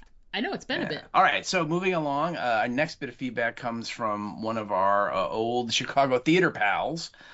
And this Yes. is a gal named Rebecca Languth. And what's going on? I haven't seen you for a while, but I've seen your social media posts. So hope you're doing Yes. well. It seems like you are. So she wrote this in and goes, "Was coming here to demand this." This was on a post where I asked people, are they watching it? Are they interested in us covering it? And this was her response to that. Yes, she goes, was coming here to demand this. Saw your post and started watching based on your recommendation. And then she goes, a mere minute in, you had me at D. Wallace, all in caps, and then Molina, and then Pullman. And she goes, then Davis. And when I saw Mr. Clark, Mr. Freeman, if you're nasty, Peters. I had to pause and scream, whoever the forecast the show is God tier. And that's all in caps. Nice. And she goes, I cannot wait to see who's going to show up next. And then she goes, Alfre Woodard? She goes, WTF, I'm all in. So, and yes, you're right. I mean, it is. It's just a really, really good cast. And I think we didn't really talk a lot about it when we were discussing the episode, but I think you get the sense that they work very well together. Yes, that the Alfre Woodard and Clark Peters, I mean, they're a married couple, and you totally believe they're a married couple. Oh yeah, absolutely. And then everybody else, Wally and Renee, they clearly have a long relationship, and as pals, right? That they've hung out for a long time together. And anyway, just I think the whole group, you can tell that they're good at what they do, and they are making it look like these are people that have known each other for a while and are friends, and that's always the key, right? Right, absolutely. All right, so anyway, thank you so much for writing in, Rebecca. It's awesome to hear from you. Keep it up. You don't want Diana coming after you with the "Where's your feedback" post, so please. It's true. I've been known to stalk our Hound friends. is a better word. Yeah. Let's go with hound. Yeah, Hound right. is nicer. Thanks, Rebar. Thanks for writing in. And our last little bit of feedback we got was another return of the returning champions, our pal Erica Brooks. Hey, Erica, what's up? Thank you so much. Erica wrote in via the Facebook, and she says, "Oh crap, that's not an owl." She's not wrong. She continues and says, "I definitely keep that golf cart. What a sweet ride." And in quotes, Lily's vinyl box 49. That's a lot of vinyl. So we have modern cars, smart tablets with FaceTime, but this old ass television? Sam's getting triggered so much. I hope he makes it through the episode. Jack seems a little sus. Not sure he's got Sam's best intentions at heart. Shaw is definitely running a strange operation here. I don't trust him at all. Me too. Excellent. The air quotes owl is back at it, now sucking Jack's life force like some naked dementor. Yeah, we forgot a little bit of Harry Potter vibes there too. Overall, a great episode. Looking forward to more. I absolutely agree. Yeah, always good to get your thoughts, Erica. You've got such a funny way to look at stuff, and I'm not going to be able to. We're definitely going to until we know what these things are. We definitely need to call them naked dementors. Naked dementors, I think so. Yeah. I mean, it would be a disservice to Erica's sense of humor to not. Well, curious dementors. like coincidence. That was the name of the band I was in college. So. Why Yeah. wouldn't Right. it be? Right. Right. Excellent. Thanks for writing in, Erica. As you can see, we're tickled pink to hear from you again, and looking forward to hearing from you every week for the next few weeks here. So that's going to be great. So speaking of every week for the next few weeks, coming up next week we're going to be covering episode 2 of the Boroughs. Title of the episode is The Morning After. There has to be a morning after. Come on, everybody. I mean, that doesn't have to be. I mean, if there's the end of the world, there is no morning after. But wow. we're not covering Apocalypse. We're not covering Kingdom of the Spiders anymore. This isn't The Road, okay? So yeah, the morning after. Obviously, we must be picking up in episode 2 right where we left off. right after the quote-unquote naked Dementor attack on Jack. So yeah, we'll have to see what happens in episode 2. I'm very excited. Now, Steve has watched all the episodes, but I am going to continuously go week to week to week to week, because I think that's going to be a lot of fun to just reveal it that Absolutely. way. I'm doing the best I can to not see any spoilers. I'm not following anything on social media. So I'm like, sort of, as soon as I see a post about the show, I'm like, la la la la. I'm not seeing that. I'm not seeing that. So I'm going to have to ignore any of the fun stuff about the show for the next, several weeks. So what's great is we did, I'm pretty sure, I'll look at it again, but we'll cover this for the next, for this week, the following 7 weeks. That's going to time out and put us right before the premiere of Dead City. So looks like we're going back to back to back, which will be really nice again. So look for that coming in the future. But for next week's episode, we'll be discussing episode 2. So look forward to that for next week. The only other piece of news that I had jotted down, it got announced late this afternoon, right before we got started, that Zack Snyder is slated to desecrate. Oh, I'm sorry. I didn't mean that. He's slated to remake Escape from New York. Gee, I can't wait. Yeah, see, I can.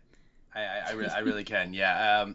Yeah. That's like the worst possible decision. I mean, I do not like. I'm sure he's a perfectly fine person, but he is a crappy filmmaker. And I mean, he desecrated Dawn of the Dead when he remade that about 20 years ago.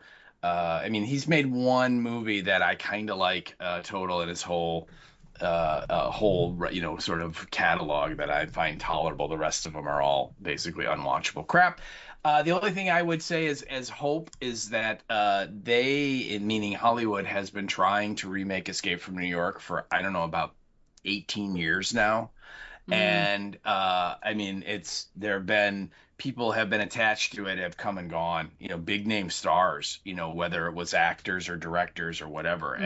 And for whatever reason, the project just keeps everything keeps falling through. Either they can't get the financing, they can't get a script they like, they can't, whatever, people are there. So just because this is announced doesn't necessarily mean it's going to happen. But I mean, just re-release the movie. Why do we have to remake it? I mean, but anyway. I know.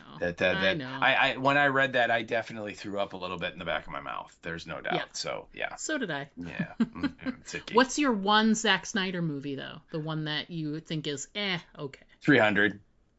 Yeah. 300 is the best. And I would point out that it's based on a graphic novel. And I think what Zack Snyder did was he was really good at taking pages of the graphic novel and recreating them on screen, which I don't know how creative that is. You're basically just, looking at a picture and then redoing it. But that's like the most watchable movie. The second most is The Watchmen, although I mean the graphic novel blows away the movie. But I mean, I think anyone that tried to make that into a movie would suffer that kind of complaint that the original story was way better. But yeah, the rest of his films are. I mean, Sucker Punch. I mean, that's I think in some North Korean prisons they use that as torture.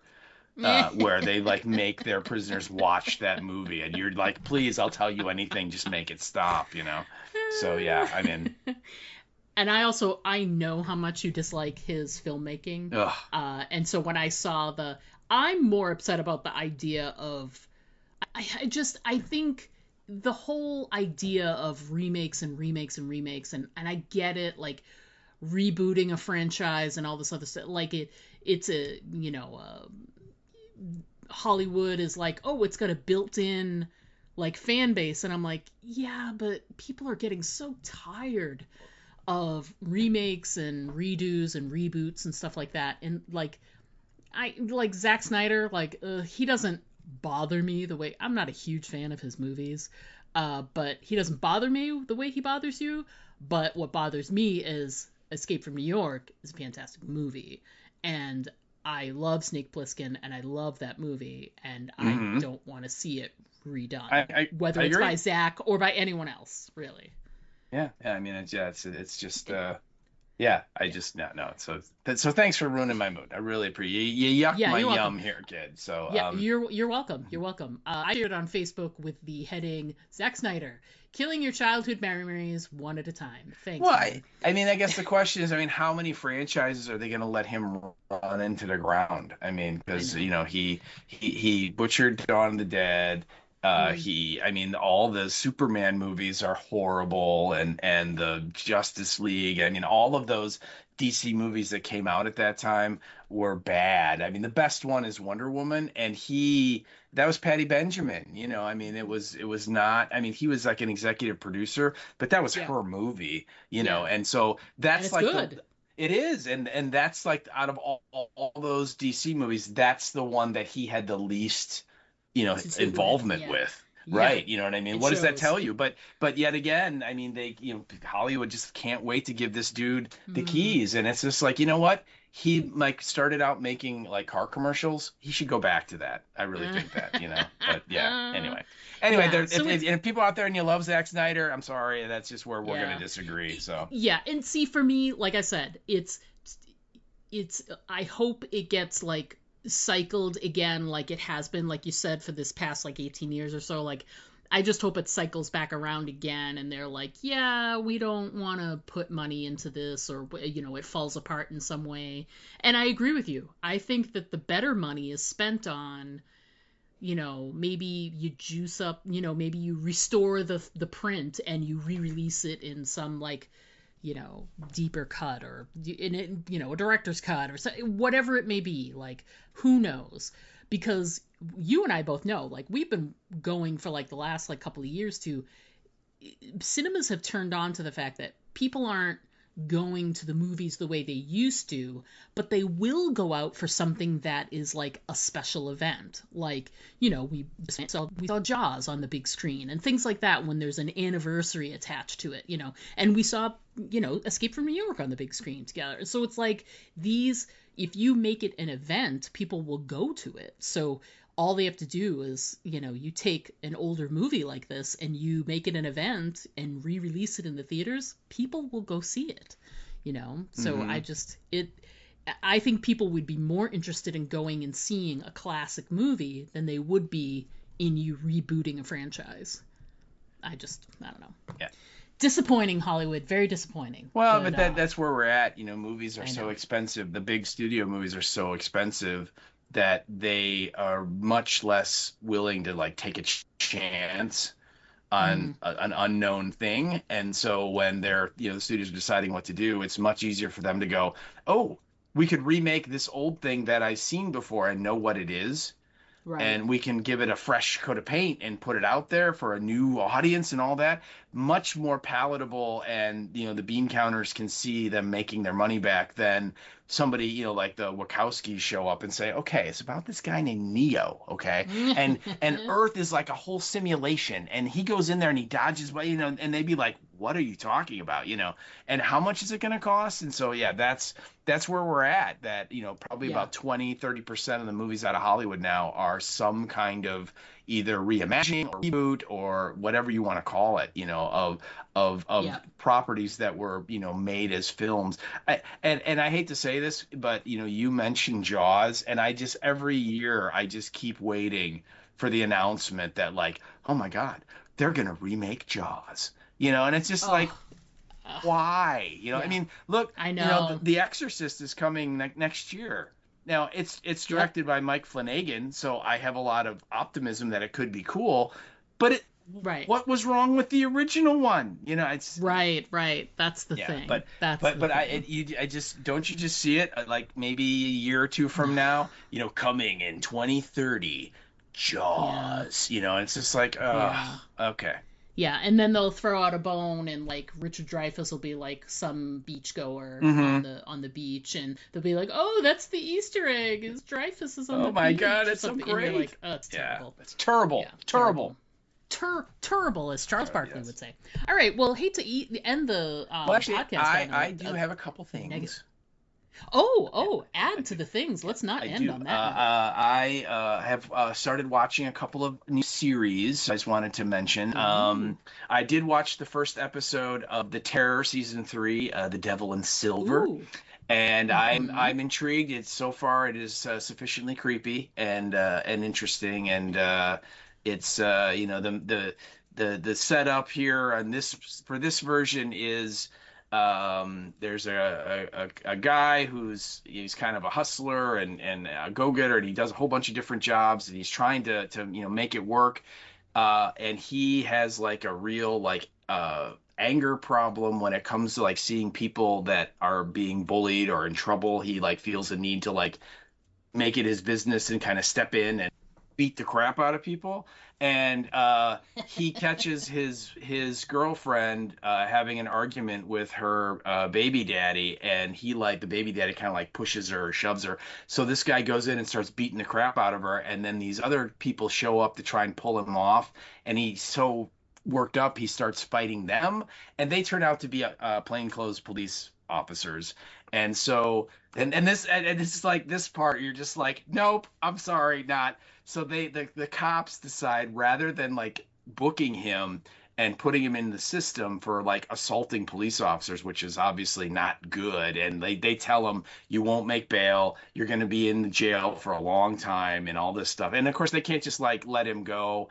I should point out, they don't identify their cops. They just jump on him and start, trying to restrain him. But anyway, they decide, rather than booking him, they're going to check him into an insane asylum for like a 3-day observation thing.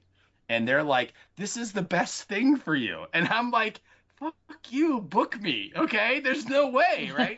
But anyway, so he gets into this insane asylum, and he immediately starts hearing things and seeing things. And it's, and there's some icky thing going on in the insane asylum. And, of course, he ends up, staying a lot longer than the 3 days that they told him that he would stay. And anyway, like I said, it starts out. The first episode is I think it's interesting. I'm definitely going to keep going. I'm a little worried because that's how season 2 of The Terror, which was the Japanese internment camp thing, began. I really liked the setup in the first couple episodes, and then I think it kind of meandered around and couldn't really decide what it wanted to be, and then it ended, and I felt a little disappointed with it. Definitely when you compared it to season 1 of The Terror, but so far very interesting. And I'm looking forward to it. And then the other show that I started watching is on and we should say that The Terror is on Shudder or Amazon Plus is where you can find that. Yeah. And then the other one is on Amazon, and it's Spider Noir with Nick Cage. And this is a Spider-Verse movie or series, and he plays this like 40s gumshoe who happens to have Spider-Man powers. And it's amazing. It's really great. They offer it. You can watch it in black and white, which I highly recommend you do. They give you the choice. You can watch it in color too if you want. But it's like it's like supposed to be a noir. So why would you want to watch it in color? You know what I mean? It's like, no, you don't understand what film noir is then. I mean, it's all black and white and shadows and all that stuff. And he literally is playing, Nick Cage is like doing this weird like combination of Humphrey Bogart and Edward G. Robinson. I mean, it's this really interesting, thing. And he does all the like, she walked into my office and I knew right away she was a dame that was trouble. It's like that kind of thing. Yeah. And anyway, it's I think it's 8 episodes. And if you want to see Nick Cage being weird, I highly recommend it. Like I said, I've only watched a couple of those, but it's going to be a lot of fun. So yeah, so those are the 2 things that I kind of picked up here on the side as we're going through our journey through the Boroughs. So yeah, those sound like good choices if those are things that you're interested in. It's funny because I watched the first season of The Terror, but I never watched the internment camp one. I never watched the season 2. So Yeah, so maybe I need to jump in and check this one out. We'll have to see. Again, it's got all kind of the haunted house, like creepy, the haunted insane asylum thing going for it. Mm-hmm. And but you also, I mean, this guy, because they like commit him for this 3-day thing, and they're like the hospital's like giving him these like high powered drugs because he's he's an inmate, and Yeah. how much of what he's seeing and hearing is real, and how much of it is the fact that he's doped out of his mind on these meds he's never taken before, and doesn't really need, right? It's his brain chemistry is pretty good, and now those things are mucking with it, and so that they got that vibe going too, and that how much of what he's experiencing is real versus just hallucination. So yeah, give it a try. Like I said, I wouldn't say it was scary, using air quotes, but it was definitely creepy and unsettling. So, okay. And I'll throw out there, folks, we may have postponed our coverage of Red King, but we will definitely cover it in the future. So if you're also looking for something else to watch, that's another one that's on Shudder AMC Plus / AMC Plus as well. That one is 6 episodes, and it's I've only watched the 1 episode so far, and I'm tempted to like leave it that way until we cover it. Yeah, I am too. But so we're sort of holding off, but the beginning is really great. It's a great suck you in, so try it out if you want, or bookmark it for when we do end up covering it, probably sometime later this year. So I think that's gonna wrap it up. I don't think I have anything else to chat about. You? No, I think we are good. All right, sounds great. That's going to do it for us this week, folks. We look forward to chatting with you next week when we cover episode 2 for the Boroughs. But until then, as always, I'm Diana. And I'm Steve. Don't forget to always aim for the head. Because those body shots, they just don't work. To send us an email, write us at aimfortheheadpodcast@gmail.com. And our Twitter handle is @AFTH Podcast. Pictures and video are always welcome at our Instagram account, Aim for the Head Podcast, all one word. But the best way to keep in touch with us is to just like our Facebook page to get all of our updates in your feed.